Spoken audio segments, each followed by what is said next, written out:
Hey there, everyone, and welcome to another episode of Don't Open That Door. I'm your host, Justin, and I'm joined once again by Nico. How you doing, bro? I'm doing just dandy. Couldn't hear you. It was too quiet of a place you're in. Dan, how you doing? I'm great. Good, I'm glad. Today we'll be talking about Quiet Place. Dropped in 2018, directed by John Krasinski, who also stars in the movie, alongside Emily Blunt, Millicent Simmons, and Noah Jupe. The plot of the movie is essentially pretty easy to describe. It's set in kind of like would you describe it as not necessarily apocalyptic, but definitely post-human? I would say, post-human rural America. Exactly. I think that's a good way to say it. In this alternate place, there are what are essentially indestructible aliens that have arrived on Earth. Now, you don't, Right. the film doesn't really tell you too much about where they came from. It doesn't give you too much information about the creatures in general, but what it does tell you is that they hunt by sound. You know, if you speak too loud, if you yell, they will come and kill you, seemingly wherever you are. So the movie kicks off with a family, and they're quietly moving through a store. They're the Abbott family. Evelyn, the mother, who is played by John Krasinski. blank in there. Emily Blunt is there with her kids, and It's just they John have Krasinski in a dress. The entire movie's the same, but John Krasinski's in drag. It's Medea. Can we please get him into his Quiet Place? I would see that in a heartbeat. Don't Open That Door does not endorse the views of any of its panel members. Sorry, everybody. So they are basically raiding a store for what looks like supplies, correct? Mm-hmm. Yep. Supplies, medication. So speaking of medication, it looks like Bo, who is the name of their smallest child, he picks up like a little, one of those shuttles, like little spaceships that you would play with as a kid. The issue is that he unfortunately Is dumb. is a 4-year-old, and Why'd you just repeat what I said? he doesn't realize that this toy is going to make noise. His father takes the toy away from him and removes the batteries. However, his older sister, who also happens to be deaf, her name is Regan, hands him back the spaceship, and he takes the batteries, and she doesn't know. This eventually leads to Bo's death, and it kind of traumatizes the family. What a fucking opening, by the way. Like, they went right for that. Like, oh, we're just instantly gonna kill a kid. And they show it, too. It's not off screen. It's just like, yoink, he's gone. Drew, he does. Mhm. Now, that I believe takes place somewhere around 86 to 89 days after the so-called end, or from whatever they started counting from. Then it picks back up, I believe, 300 and something days. It's like 420, four Hey, something, I think Lamau. it was. Hey. You might be right. You might be right, actually.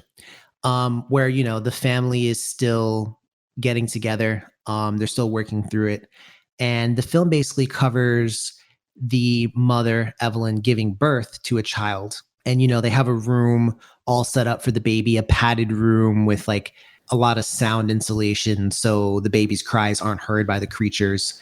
And in general, in this world, making any kind of sound is enough for these creatures to come get you. The kids are playing bootleg Monopoly one night and a lantern falls down. And can I just say, in this scene where a lantern falls down, the glass is loud, but I've never heard fire sound so loud before.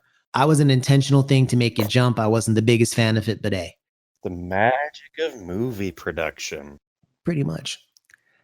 So, that kind of it attracts some of the creatures.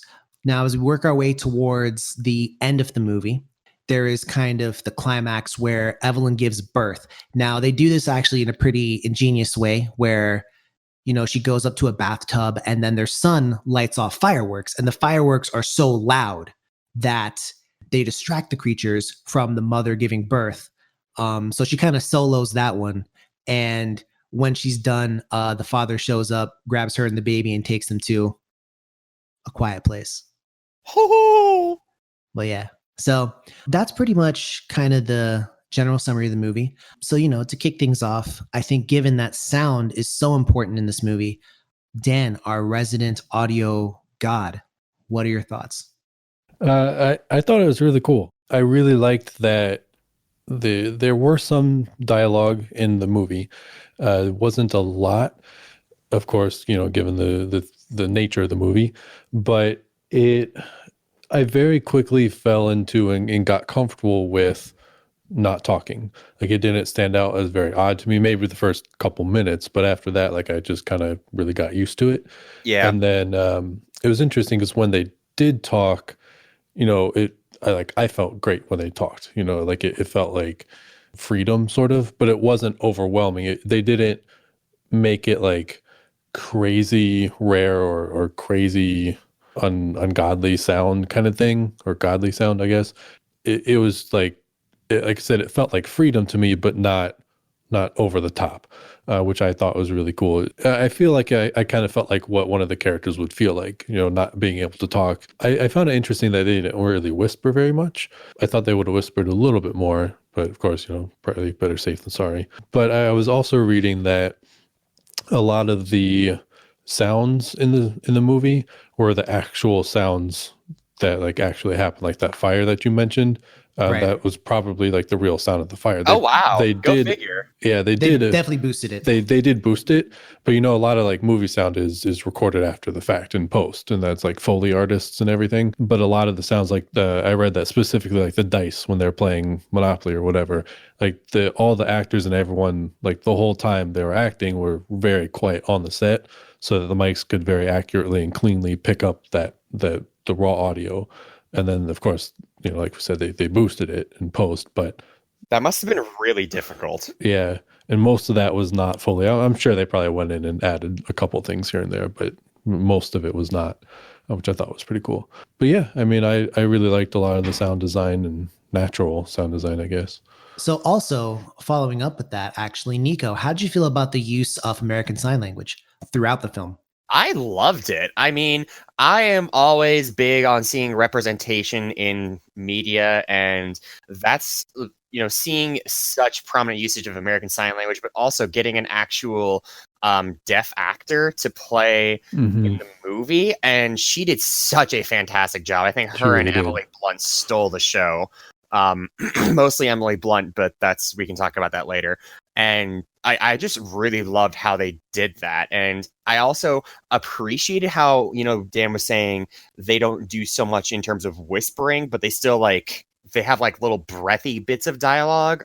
It's weird. Like the scene where Emily Blunt is teaching her son in the makeshift school. There's a lot of it. You can hear it particularly well there. But I think the thing that I appreciate the most about the sign language is, as someone, and follow me here, this is a very strange way to open this. As someone who watches anime occasionally, I think it is great that a movie on the big screen had subtitles and everyone could quit whining about it, because it worked so well. It wasn't intrusive at all, and it fit.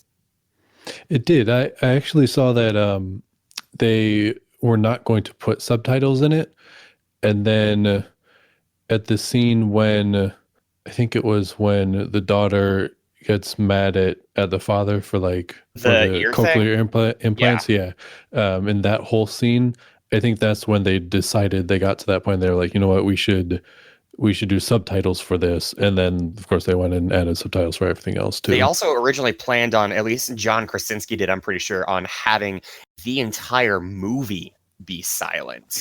I read that he edited the first 2 cuts of the film in complete silence. So he said it worked, like without any sound whatsoever. It works. I'd be curious to give it another watch completely muted and see what it's like. I bet that would actually increase my enjoyment of it. That would be interesting. Yeah. I actually don't think, I know, hater coming in, but I actually don't think it would, if only for the fact that I think the monsters would be much less scary if they were silent throughout. That's fair. Or what if they're the only things that made noise? See, that I could actually maybe get behind a little bit. Yeah, I'd be down. But- I'd be down.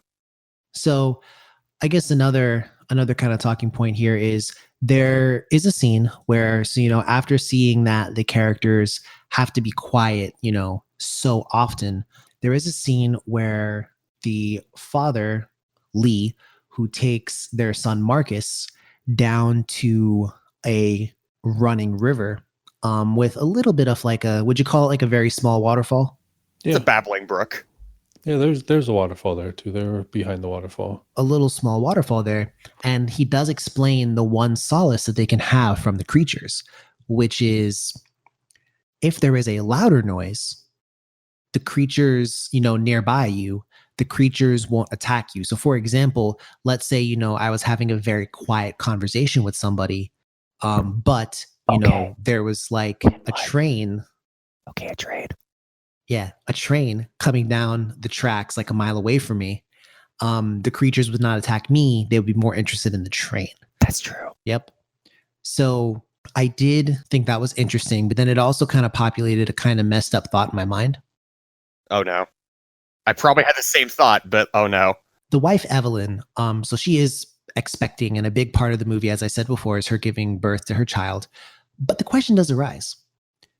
Where did they find a good place to smash?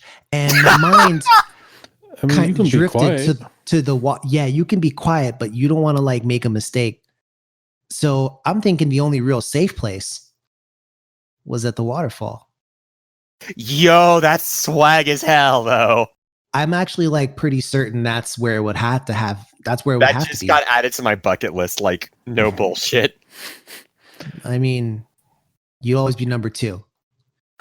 That's okay. So the point being is this. That thought did kind of occur to me, and it was kind of laughable. He was like telling his son, "You're safe, son," but like at the same time, doing whatever else with that. Now I will say as well, I did the flying lotus 3 paces from here. I need you to not broadcast to the public my secret techniques. So next up, there's a subplot running through the film where Regan has a little bit of an issue with her father. Dan, you want to elaborate on that a little bit? So it seems like they do mention in the movie that Regan seems to blame herself for her younger brother's death because she is the one who gave him, after that rocket ship was taken away, she gave him the rocket ship back as like a secret kind of thing. But again, she didn't know that he also took the batteries because she didn't give him the batteries back.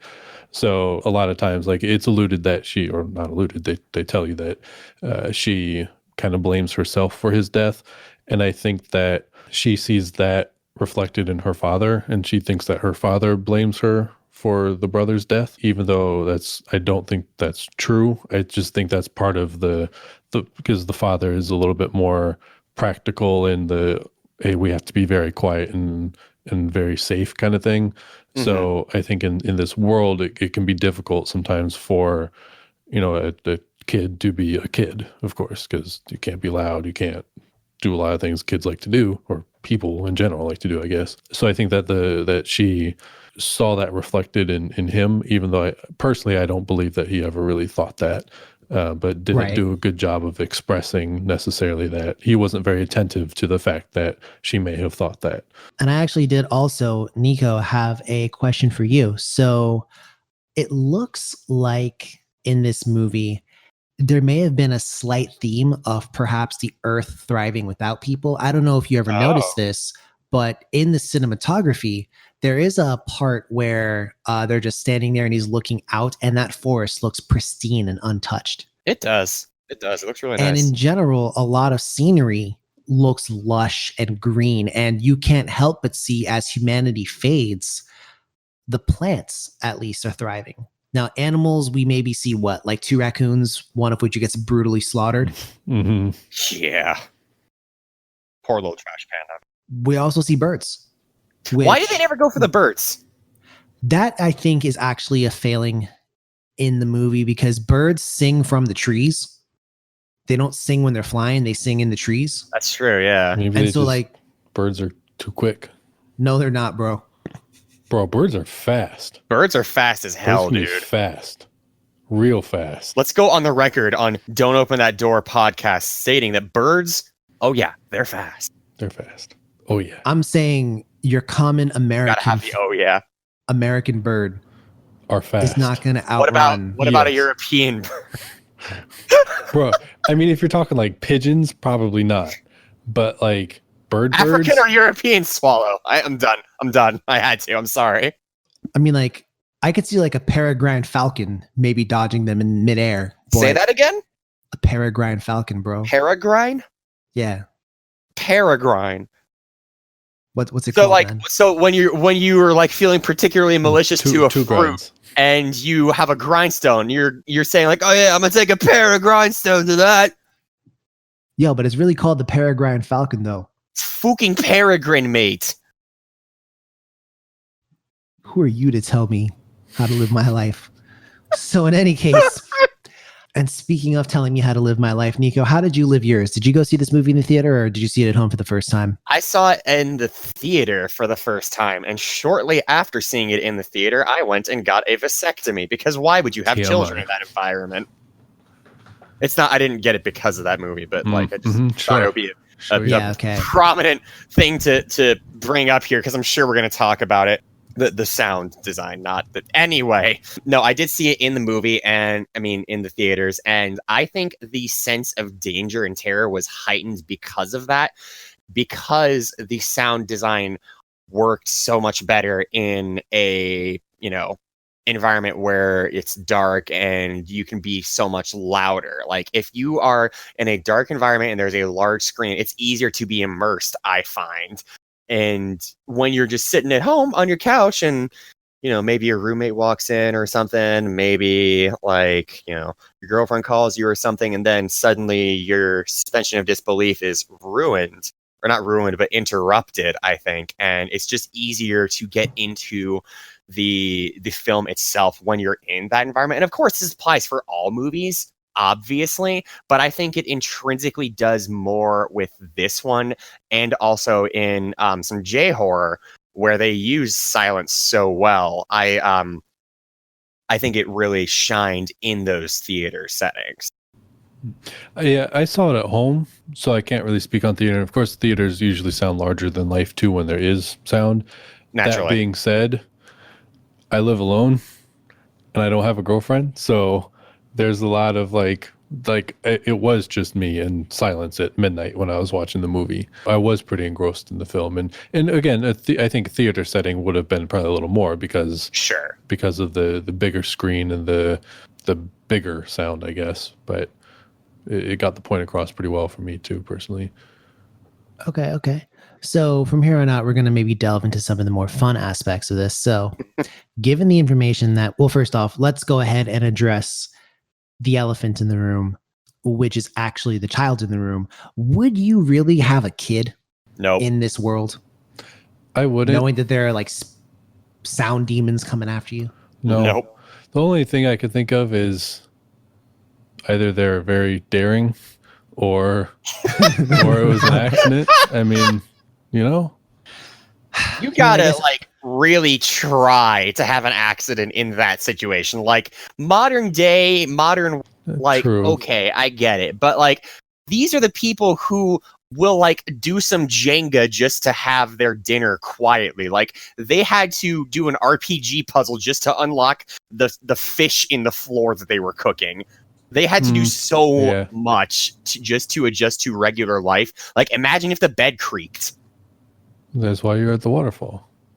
I mean, you know, that's true, but also, God, just while Dan adds more fuel to my waterfall theory, Nico, where would you choose to live in this world? Would you go out in the woods like them? Would you go even further to like a mountaintop? Would you go to the city? Where would you be? See, that's something that I was thinking about.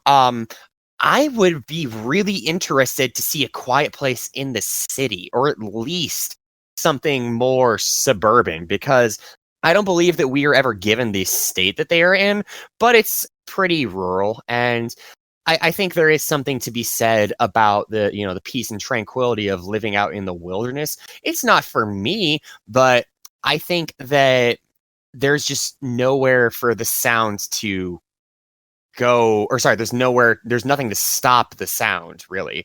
I feel like if you were in an apartment complex, it would be potentially easier to survive because you literally have more walls. Yeah, but food. Yeah, that's true. He had his own farm. I mean, go rob a store? I don't know. I mean, you can only rob that store so many times. Ah, that's true. I mean, perishable So- foods, you got to go hunt. So, if you're in the city, you can't really go hunt. While Nico has admitted his quick, swift death in this merciless world, Dan, where would you go? I think they were in the right location where, like, it seemed like they were close enough to town so they could go into town and get maybe not food, but like medicine and supplies, things like that, while still being like they had a huge farm with a ton of corn. They did. Did you notice how much grain was in that silo? There's a lot of grain in that silo. There was a lot of grain in that silo. That silo was fully grained. They were literally drowning in grain. They were ingrained in that grain. It was raining grain. For all those who don't know, there is a scene where one of the children falls into a grain silo.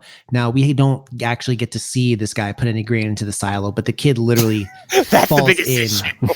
and it's like quicksand. I mean, this kid just like sinks to the bottom and is saved by his sister, but it is quite intense. So, Dan, that's what you would do. I would probably say this.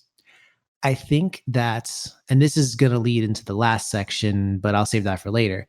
I think that sometimes these creatures' powers, their detection as it was, is sometimes it varies in convenience with the plot. You think so? Yeah, but we'll get to that towards the end. I think that I would try, honestly, going out to like the mountains. I would try to go somewhere where I could see them coming very easily and there's not so many trees where they can hide. I would just straight up die. Like, I think you two have a chance of surviving, but I've been clearing my throat every like 5 minutes because my allergies are bad. Like, I would just yeah, you'd be screwed. I'd be so screwed. You just be die. I will say, Justin and I took some survival tests when we were like Correct. like what, 6th grade, 7th grade, something like that. Oh, so Eighth grade? before the haunted house. Yeah, but that was Yeah. well before the haunted house. I survived in I think all of them, most of them. Yeah. Anyways. Dan and I were given like 4 different survival scenarios: the Arctic, like the tropical rainforest, the normal jungle, and then like not jungle, the normal forest, the normal forest, and then like the savannah or some shit. And like, Aren't you and I also an think- Eagle Scout, Dan? Yeah. all right, well, see, that is worthy of a fuck you. But back then I Okay. didn't know that. So Dan was over here crushing survival by like, I don't know, heating up snow and like mixing it with sugar to survive. And then- And then I'm over here like starving to death because I tried to hunt a rabbit in these bullshit tests they give you. I only survived in the one region that I'm actually from, which is the tropical jungle, which is a load of shit. So I'm not salty about that 10 years, 15 years later. But Not at all. So next up, Jungle Japes aside. great level. What did you guys think about the alien's weakness? So we do see later on that by a stroke of luck, the aliens are weak to the father Lee. He's been working on hearing aids for his daughter. He's been building them for Regan, and one of the modified ones that he quote took some amplifiers from a smaller set of speakers. So he did that, and he kind of jerry-rigged something. It looks like there's a little bit of feedback between the hearing aid and also the creatures, and that causes them to kind of flip out a little bit and expose their weak point. How did you guys feel about that being the weakness of the aliens? If that's the weakness, I'd be good. Just set up all my guitars next to amplifiers.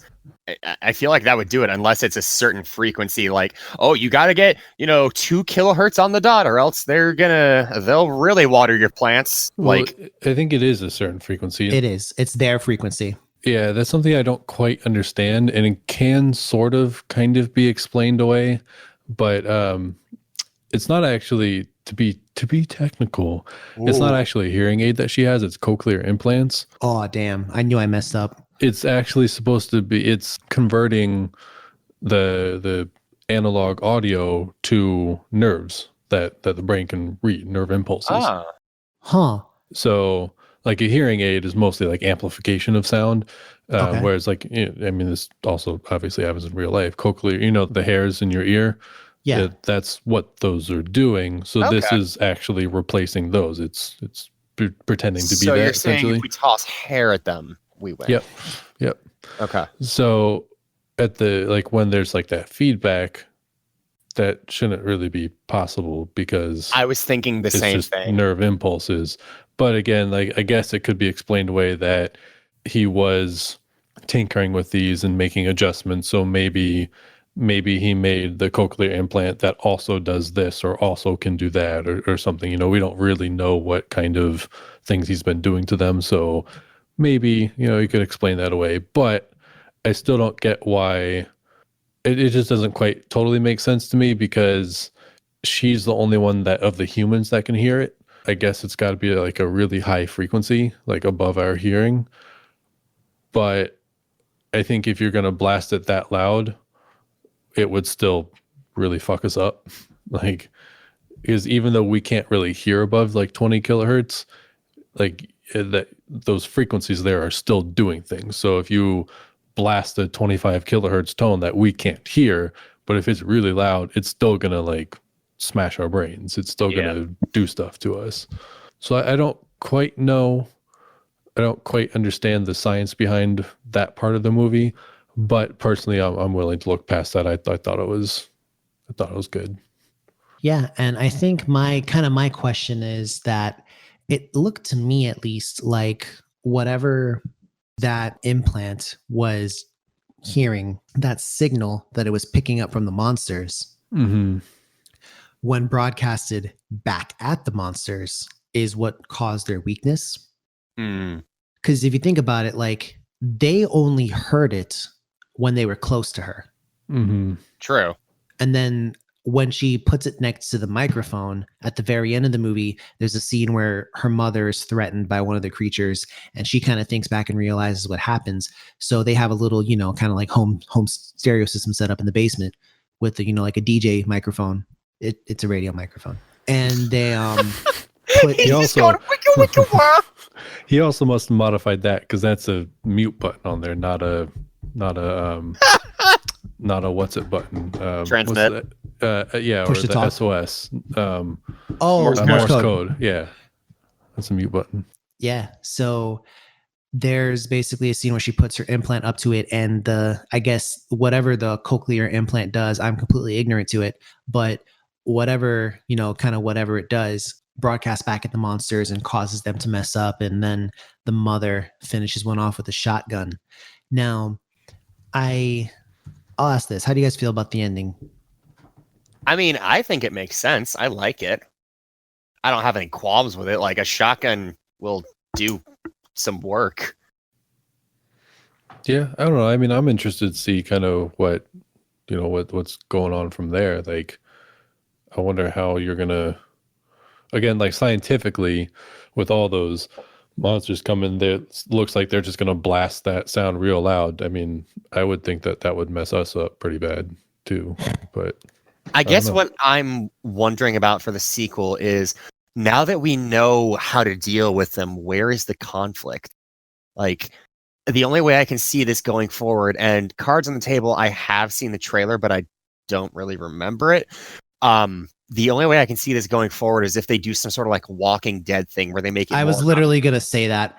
Or if they make it more about the people and like the politics of surviving, like, oh, you know, Miller got the bread last week, so I need to get it this week. Blah, blah. Yeah, well, you gotta eat quieter, man, or something like that. I did see that, you know, as part of one of the summaries for what the movie was about, they did say that the family has to discover that those creatures are not the only horrors out there. Oh no, rednecks are the real horrors. I mean, hey, you never know. So that was the ending, and the ending does kind of close on a little bit of a cliffhanger where all the monsters are rushing in. A whole bunch of them are rushing in, and they're ready to blast the noise to mess them all up, and they got a shotgun ready. So speaking of, you'll notice I hadn't mentioned the father at the ending. That's because he dies. And not worth mentioning. Just so quickly. You'll notice I haven't mentioned him because he's dead anyway. The reason why I say that is because I think he didn't have a warrior's death. What kind of death did he have, pray tell? I wondered about that. Like, that was very honorable and very, you know, like sacrificing himself for his kids. Like, of course, but why didn't you fight? That's why I literally, I was like, you had an axe in your hand. There's no that, reason or like not throw the fight. axe. I was going to say what he should have done is pelted the axe and make it like a loud noise and then run the fuck away. Yeah. Also, like 'Cause- they have in the basement, Evelyn takes Emily Blunt's character takes Mhm. advantage of this, where we clearly see that they have thought of this before for such a situation where they have little kitchen timers that tick down. exactly. Mhm. Why don't they just keep one of those on them as, like safekeeping, as a distractor? I wouldn't keep Yes. it on you because that's still a bell there. And I mean, what if you trip and fall or something and then bling, bell goes off, or like, I don't know. I mean, something. I will say I do agree with Nico's point in that I think that the creatures, now this is the part that kind of confused me a little bit. The creatures attack inanimate objects that make noise, and they rush for inanimate objects. Like they go for the kitchen timer, they go for the fireworks, they go for anything that makes noise. mhm. Is there any particular reason that they don't attack the water? Probably because they're used to it and it's just a constant. Yeah, I would say the constant. It's an Okay. ambient noise. Like if you're in a So- room, you don't hear the air condition unless you actually pay attention to it. And I mean, maybe they did attack the water when they first landed, first got there. And Aw, then they're like, hell. oh, well, I understand that this is a force of nature now. Yeah. Okay, because my thought was this. I would maybe. I was thinking that maybe using like sound or something like that. I would have maybe set up like an emergency like speaker somewhere. Like they had a farm. I would have maybe set it up in the farm, and if they were in their house, Yeah. I'd hit a button to a cause really- the speakers to play some really loud music, so they'd all rush over there and like DJ Khaled. yeah, like that. Like, and then their family could be safe. I just feel like if your enemy is a mindless beast drawn only to sound, I kind of feel like there's ways to manipulate them. Yes, but devil's advocate. Ooh. Hit me, devil. So if you wired up a speaker system to do that, how would you know it works? What do you mean? Are you going to test it I would, yeah. and But I draw would, like- all the monsters to you? Okay. Or But into remember, your Dan, area? Some rocks. you can turn it on. You can turn it on, and then hear the white noise, and then you'll know it's on. So you can actually like Fair point. know, Fair point. play some stuff. Some lo-fi hip hop beats to chill and study too. But what would Yeah. the difference be? I don't think there's much of a difference. Well, I think if you like turn on a speaker, right? When you crank a speaker, you can kind of hear the noise. Yeah, Like, but are even you if you're going to not- risk cranking a speaker all the way up and hope that nothing goes wrong and makes a sound? I'm saying if there's no CD, it shouldn't be like playing blast beats. Yeah, I don't know. I feel like I would be way too careful to try that. I mean, Also because they clearly thought of some things though, because they had fireworks ready. Yeah, they did. yeah, true. I don't know. I still think that they definitely had sex at that waterfall. But I guess so now we're gonna go ahead and I am going to ask, were there any parts in particular, if you can just call one of them out, that we haven't mentioned already that you really enjoyed or really liked, or have we already kind of covered your favorite scenes? I really like the part just before she's gonna like give birth, when she realizes that she's about to, and there's she flips the lights to be red, and then the monster comes in, and there's like those scenes, like the shot of like the light bulbs, all the red light, and she's just like standing there, and it's a close up on her face with like the red lights there and like the light bulbs.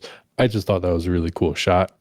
And there's like a good 30 seconds, minute or so of it goes back and forth between the monster and that kind of scene. I really thought that was cool. Yeah, that's about it for me, I guess, that we haven't I talked about. also agree with that, and I just want to say that every second that Emily Blunt is on screen is a beautiful moment, both because she's gorgeous, but also she acts her ass off in this movie. And I also love how in the press release, John Krasinski is so adamant and enthusiastic about how oh yeah, my wife acts her ass off in this film. But the scene you were talking about, Dan, where she's going downstairs and she steps on that nail. One, Mhm. ouch! Yeah. I felt that. But two, that scene, that 10 minutes, I think that was the best 10 minutes of the film. I actually kept thinking that somebody else was going to step on that nail. Again, again, either another person or I could have sworn a monster was going to step on the nail too and like do something, because that nail is like still sticks up the whole movie. Yeah, like why didn't they just bend it? So that was actually my favorite thing about the movie. That they never bent the nail. That there was like a pretty clear safety hazard. Yeah, like that didn't make sense because that means that the nail has always been at least partially up and they've been stepping on I mean, not like the point of a nail, of course, but like Just the tip. Yeah. Or in order for something to get snagged on it, like it has to be poking out a little bit. So I don't know. Interesting. I don't know. So covered the good. Now what about the bad? Anything you didn't like about this movie, Dan? Honestly, not really. Like I didn't think it was stellar overall. Like there were parts I did quite like, but really the only sort of quote unquote bad things to me were just like sort of the scientific stuff that we kind of talked about. But I'm more than willing to look past that. You know, that's not a big factor to me. Nico, how about you? Yeah, so the way I see this film, as opposed to any other kind of like, I don't know if you would call it a creature feature, I see this as a proof of concept that is just that. It's a very good proof of concept. They fully commit to the bit and they really get into like the nuance of everything. Like, what would you do if you had to be silent in the world? And I really enjoyed that. But in terms of parts that I didn't like, I'm surprised we haven't covered this, but I would absolutely blame myself / the kid. Like I think it's a great thing for the father to be able to say like, no, I never blamed you. I would. I think as the father, I wouldn't have blamed my kid, but if I was the kid who did that, I would have forever blamed myself. Yeah. And like as an audience member, I blamed them. But like I'm also a teacher and I understand that, you know, kids are kids. So but I mean, keep in mind, she's not that old, like, especially back then. One thing that I definitely think, Dan, correct me if I'm wrong, it's a pretty innocent thing to do, right? Just passing over the rocket ship. I think so. And I mean, I feel like there's plenty of other things in their house that make noise that, granted, some of the more volatile things like the whole like shed basement area, wherever that has all that equipment, he doesn't let anybody go in. But why did he do that for the rest of the house? That was one of my questions. Oh my God, why didn't they do that for the rest of the house? And why did they get rid of the doors to the house? Oh, because hinges. I don't know, just go steal a can of WD-40. I guess my thing was this, and probably the thing I didn't like the most was I feel like the creatures were maybe a little bit inconsistent. Could you go deeper with that, please? Oh, I am going to go deeper. Oh, so I love it when you go deep. Into movies. That's what we do here. So there was a scene where, you know, Emily Blunt is down there in the padded room, right? It floods through some accident. And do we ever find out what the accident was? No, I assume that the monster just kind of fucks shit up. That's fair. So the monster was down there with her, and the boy who's in the grain silo. Now we do see from the father's perspective that the grain silo is quite a distance away from the house. The boy slips and falls into the grain silo. The monster hears that and immediately rushes to go get him, right? Mm-hmm. So that's how we're led to believe that the monsters act. But think about the noise level that is. It wasn't very loud when he fell through the grain silo. Like, not really. Well, they had the door, though. The door that fell off, the door fell, and that was loud, but he heard the boy fall before the door. So, and also think about it, like, if this was the kid falling into some water or something, I feel like the actually would have been pretty quiet with how sound diffuses objects. Like, if you're falling into sand, it doesn't sound as loud as if you're falling on concrete. And now corn isn't sand, but it's, you know, similar texture and stuff. I feel like it wouldn't have actually made that big of a noise unless it was the scream that did it. Right. And so there was a second actually piece to it where, you know, we see like, and I am curious as to know as well, kind of like how many of these monsters there are, if they're just like completely flooding the world. because one always shows up within 10 seconds Yeah. of any kind of noise. And I do kind of get that they do a little bit of echolocation because you do hear clicking noises coming from them. So True. So they're they- Ugandan knuckles. Got it. well, they do use a little bit of echolocation there to kind of like try and track down where people are. But I did notice something. And this was my question. What if you made a loud sound and then ran away? Because they don't chase people who are running. That's evidenced by the father who picks up his son and runs away. And also in the opening scene when the little boy is killed, the father runs over to him and the monster completely ignores the father. Mm-hmm. So running doesn't always set them off or trigger them. So that's one thing. But then wait a second, though. The lantern falling in the house was loud enough to attract them from wherever else they were. True. But it's like, I question how loud can you really get? Because, like, I don't know. What if you have like, I don't know. What if you've got like the runs and you've just got to take like a crazy shit? Are you just condemned to death? Real talk. Like, I never thought about that. and what if you sneeze? Like, I sneezed halfway through the movie when I was watching it this most recent time, and I had the thought of like, oh, well, that's how I die. Yeah, like sometimes it's uncontrollable. What if you just like rip like a really loud fart? You're dead.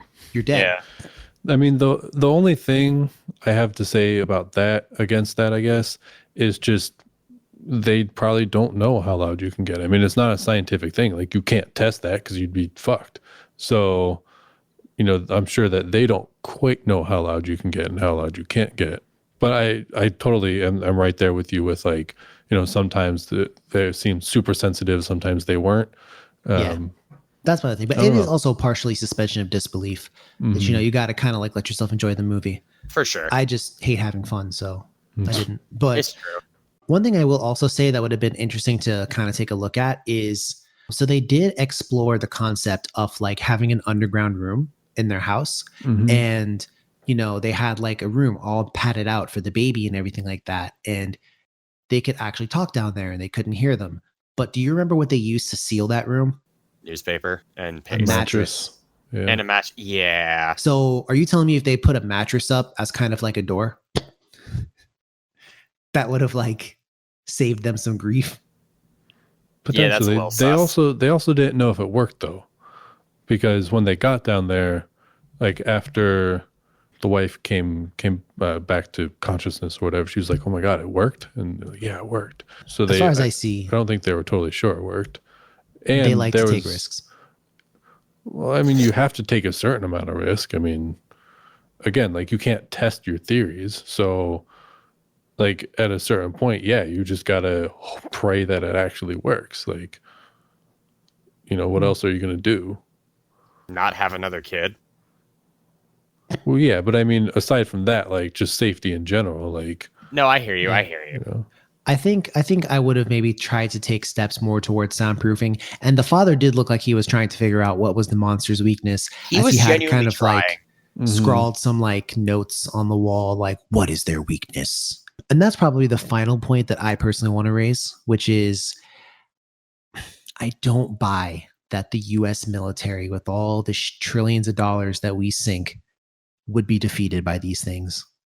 I actually hadn't thought of that, and I'm completely with Mhm. you. If a shotgun can take down these things, bet bricks come in through here with like an Abrams. We will do some work.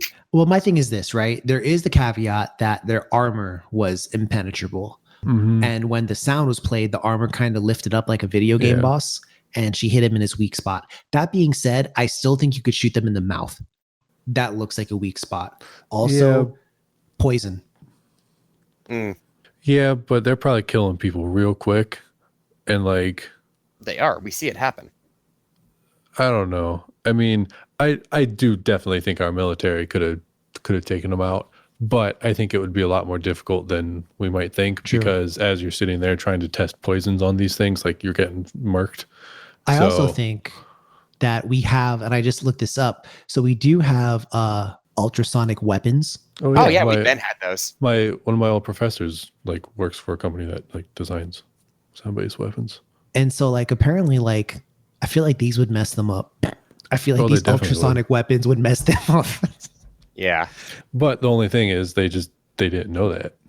True, You but know, I feel we like know that, but I feel like if they were really indestructible though, because I know we give the military a lot of shit, but like they're actually pretty efficient at killing. So oh yeah. I feel like after, like they're like, huh, my pistol doesn't work. Let me upgrade to my rifle. My rifle doesn't work. Let me upgrade to like, they work their way up to like Hellcat missile. Huh. A missile doesn't work. We got to try alternative methods here. We need the shopkeeper from Resident Evil 4 to give us something to take care of this. I mean, you're not wrong. Yeah, DARPA would have figured something out. That's for sure. Very true. Well, Yeah. I think that, and also, there's like a ton of questions that I think it is good room to explore in a sequel. Like, for example, can these things like swim? Can Well, they like? To an extent, they can, because it was swimming underwater when the room was leaking.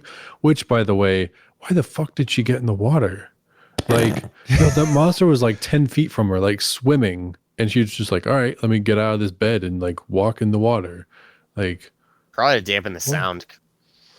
I don't know, man. That would be terrifying. Like, what if you're just like walking through and it just like touches you, like as you're walking past, like it swims right into you. Like, you should play Until Dawn.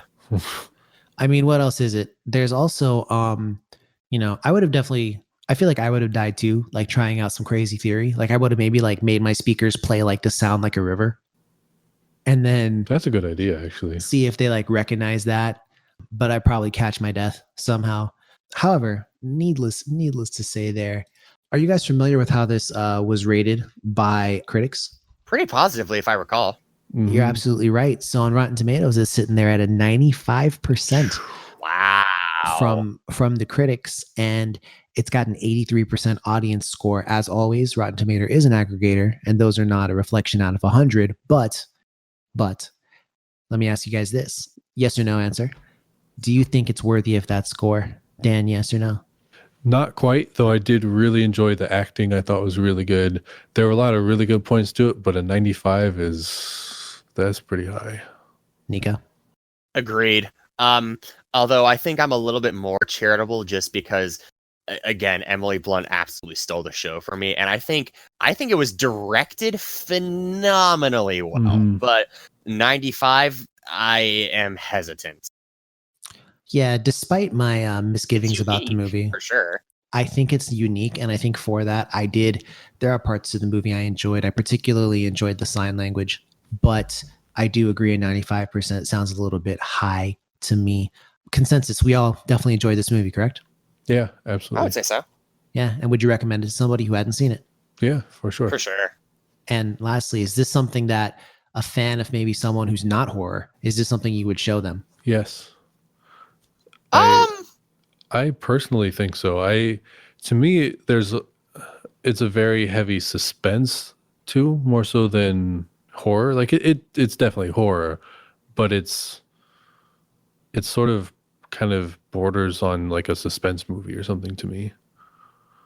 Something I want to talk about in another episode is those exact definitions and like where we draw the line of what is or is. I think it absolutely is. And, like as a modern, like high production value horror movie, I think it's a good one to get people into it.